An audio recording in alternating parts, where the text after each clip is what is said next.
Oke, teman-teman, Assalamualaikum warahmatullahi wabarakatuh. Kembali lagi dengan saya, Nofis ini dengan NIM H541221044. Kali ini, Nofis akan menjelaskan tentang data panel ya, teman-teman, dari mata kuliah Ekonometrika Lanjutan. Oke, kita lanjut. Apa sih data panel itu? Data panel ini disebut juga longitudinal data atau adalah data yang menggabungkan data cross-section dan time series secara bersamaan. Artinya, ketika kita mengamati banyak unit, misalkan individu, perusahaan, wilayah, dan lain sebagainya, dalam beberapa periode waktu. Misal, kalau misalkan kita mau mencari tahu misalkan tentang eh, perusahaan mana, perusahaan pendapatan perusahaan gitu per tahun. Terus nanti periode waktunya itu bermacam-macam, gak cuma 1 tahun doang, tapi eh, berarti nanti teman-teman akan menggunakan data beberapa perusahaan dan beberapa periode juga periode waktu seperti itu dan digabungkan kayak gitu. Nah, ada tiga model yang akan kita bahas di sini. Yang pertama ada Pollet model, yang kedua ada fixed effect model, yang ketiga ada random effect model. Masing-masing punya ketentuannya atau ciri khasnya masing-masing. Nah, apa sih yang disebut dengan model Pollet model? Pollet model ini merupakan metode paling sederhana untuk menganalisis data panel, di mana model ini menggabungkan semua data dari berbagai unit dan waktu seolah-olah itu adalah satu kesatuan data cross-section. Nah, ciri-cirinya adalah model ini seperti OLS biasa, hanya saja datanya berasal dari data panel, yaitu datanya yang eh, gabungan apa unit dan juga waktunya gitu banyak. Dan tidak ada efek tetap dan juga mengasumsikan semua unit dan waktu memiliki hubungan yang sama antara X dan Y-nya. Nah, modelnya itu seperti ini ya, teman-teman. Next. Selanjutnya ada fixed effect model, yaitu mengasumsikan bahwa setiap unit observasi, misalnya individu ataupun perusahaan atau negara, memiliki karakteristik tersendiri ataupun unik yang tidak berubah sepanjang waktu, seperti itu. Nah, metodenya biasanya ada dua, ada within transformation atau fixed effect estimator, dan juga least square dummy variable atau LSDV, yaitu bedanya adalah menambah, kalau LSDV ini menambahkan dummy untuk setiap unitnya, dan tidak cocok juga untuk unit cross section. Kalau si LSDV ini berikut juga modelnya seperti itu. Next. Nah, ini ada random random effect model. Yang artinya di mana random effect model ini mengasumsikan bahwa perbedaan individu antar unit ini adalah acak dan tidak berkorelasi dengan variabel independen.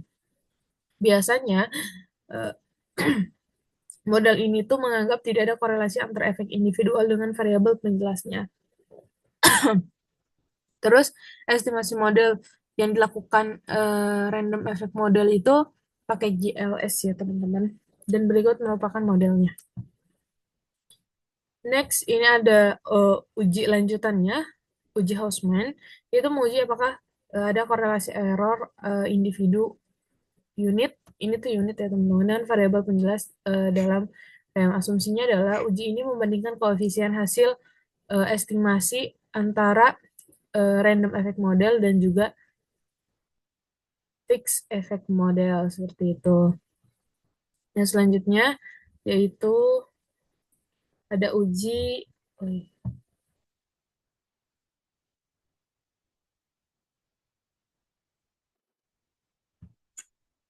oke, ada uji Lagrange multiplier, yaitu digunakan untuk menguji pengaruh random effect model, yang dimana untuk menguji pengaruh random effect model menggunakan uji Lagrange multiplier seperti itu. Selanjutnya mungkin kita akan langsung ke tutorial ya teman-teman. Kita stop share dulu.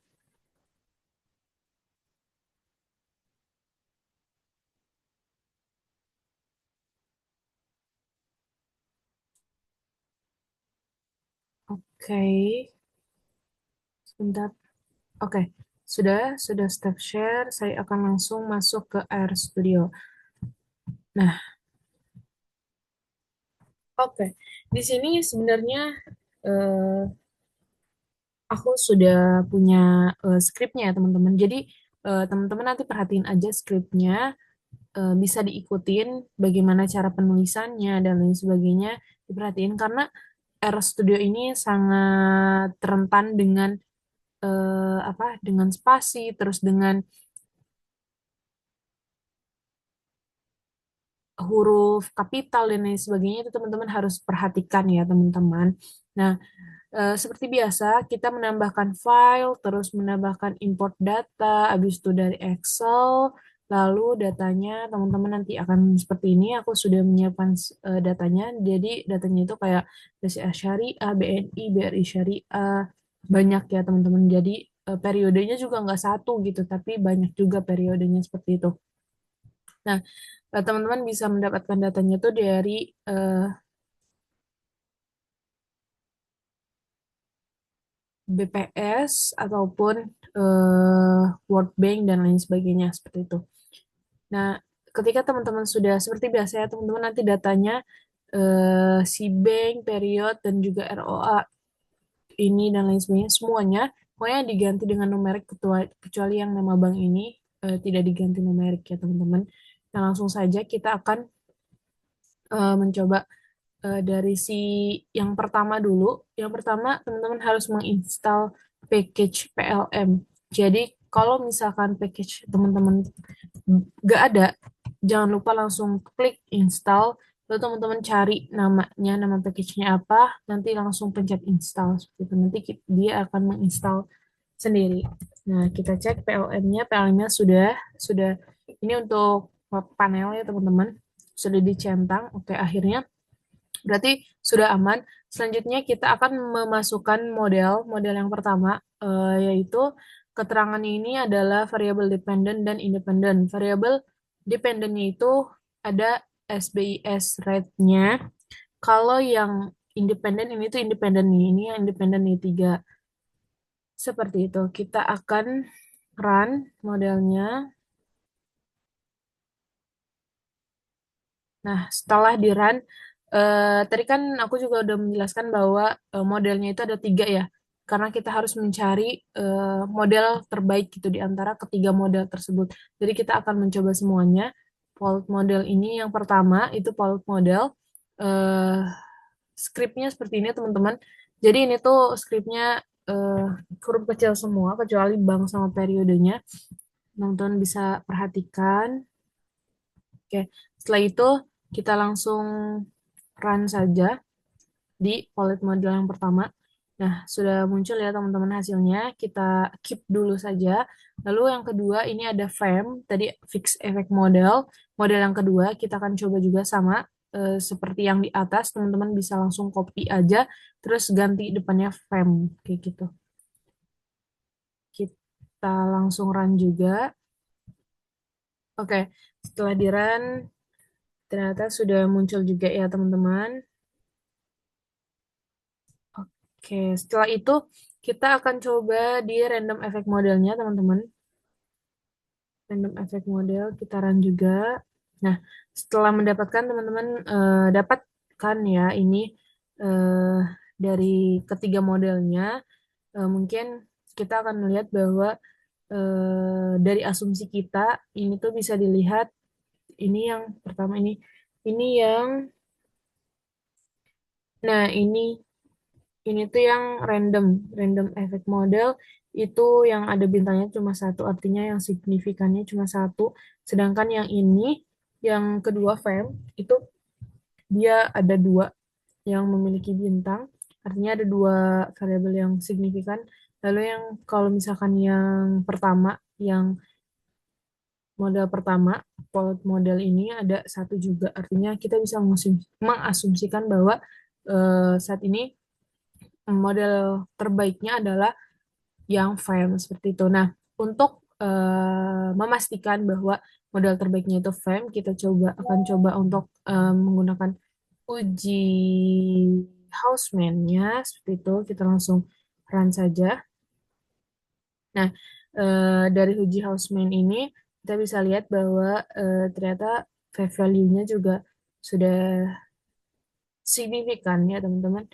Signifikan seperti itu artinya selanjutnya kita akan memilih model yang lebih tepat antara RAM dan RAM dan juga poled model seperti itu. Kita akan lanjutkan lagi seperti ini, kita run saja. Nah, ini juga eh, angkanya sudah 0,04 artinya sudah signifikan ya teman-teman value-nya seperti itu. Nah, berdasarkan FEM dan berdasarkan model yang sudah kita coba dari model pertama dan sampai ketiga, FEM adalah model yang terbaik seperti itu. Nah, selanjutnya kita akan menguji heteroskedastisitasnya. Nah, teman-teman sebelum itu harus